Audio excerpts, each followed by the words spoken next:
बनेगा तो आप सॉल्व करेंगे, आपको सोल्यूशन नहीं मिलेगा।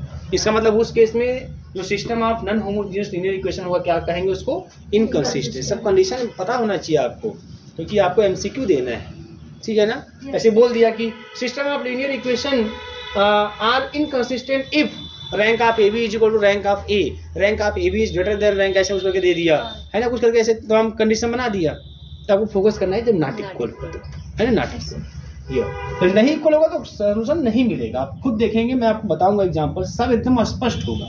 आगे देखिए दूसरा केस, केस सेकेंड, अगर रैंक ऑफ ए बी मतलब रैंक ऑफ आर्गुमेंटेड मैट्रिक्स अगर is equal to rank of A हो गया, तब ऐसे केस में सोल्यूशन मिलेगा। और system of non homogeneous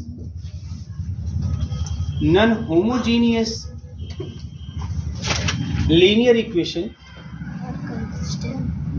are consistent, मतलब दे हैव सॉल्यूशन। कंसिस्टेंट का मतलब दे हैव सॉल्यूशन। बात समझ में आ रही है ये चीज। अब इसमें भी दो केस हो जाएंगे, क्या बात है, इसमें भी दो केस हो जाएंगे, इसमें भी दो केस हो जाएंगे, ध्यान दीजिएगा।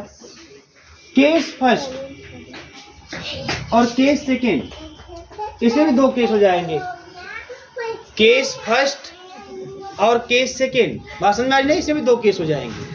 अब दो केस कौन सा, ऐसा भी हो सकता है कि जो आर्गुमेंटेड मैट्रिक्स का रैंक हो, देखो पहले बार सोल्यूशन, एक केस क्या है, एक केस सोल्यूशन वाला केस है।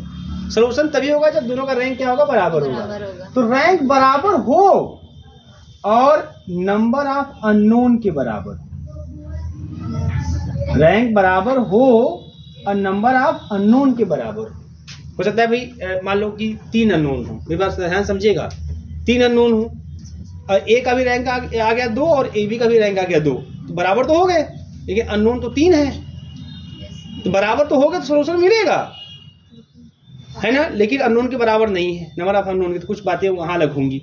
और एक केस ऐसा ही बन सकता है कि 3 अननोन है, 3 ए का भी रैंक आ जाए, 3 ए बी का भी रैंक आ जाए, तो एक ये भी केस बन जाता है। तो जब दोनों का रैंक बराबर हो जाए और नंबर ऑफ अननोन के भी बराबर हो जाए, तो सोल्यूशन तो भाई देखो ये बराबर होगा तो सोल्यूशन होगा, लेकिन अगर नंबर ऑफ अननोन के बराबर भी हो जाए, दे हैव यूनिक सोल्यूशन,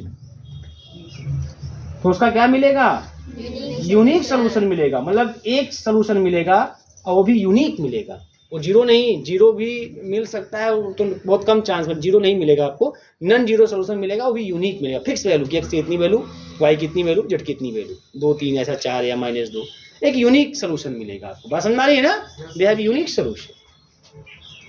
और अगर ये भी हो सकता है कि भैया बराबर होगा, इस केस में तो बराबर वाली बात चल रही है, मतलब सोल्यूशन जब ये दोनों बराबर होंगे तभी सोल्यूशन होगा, तब कंसिस्टेंट बोला जाएगा। लेकिन ये नंबर ऑफ अननोन के बराबर ना हो, तो मैं एकदम सीधा सीधा लिखा रहा हूँ आपको, है ना। किताब को पढ़ेंगे बहुत नौटंकी है, लेकिन आप एकदम सीधा सीधा एकदम, नंबर ऑफ अननोन के बराबर ना हो, दोनों का रैंक तो बराबर हो लेकिन नंबर ऑफ अननोन के बराबर ना हो, तभी सोल्यूशन, ये दोनों बराबर तो सोल्यूशन होगा करेगा, लेकिन नंबर ऑफ अननोन के बराबर ना हो, तो ऐसे केस में दे हैव इनफाइनाइट सोल्यूशन तो होगा, लेकिन कितने, इनफाइनाइट मेनी सोल्यूशन। मेरी बात समझ में आ रही है आप लोगों को, तो ये बातें आप नोट कर लीजिए। In the case of non homogeneous, solution of non homogeneous linear equation